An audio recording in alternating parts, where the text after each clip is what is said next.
ముందు సంతకం పెట్టండి సార్. ఇదిగోండి. గవర్నమెంట్ అంటేనే గలీజ్ అయిపోయిందప్పా. దీనమ్మ పడవ పతోడొచ్చి బెదిరించేయడమే. ఇంకేడా ఇక్కడ ఇక్కడ ఇంకెన్నే నా ఆస్తి కూడా రాసి చేస్తా. ఇదే లాస్ట్ సార్. తీసుకోండి బాబు.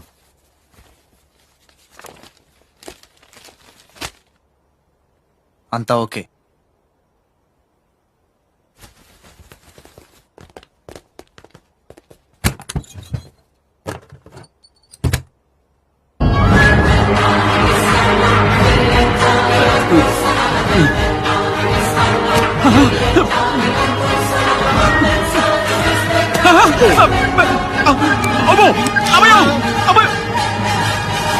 మూడే బాంబులు ఉన్నాయి, నాలుగోది ఎదురా. అది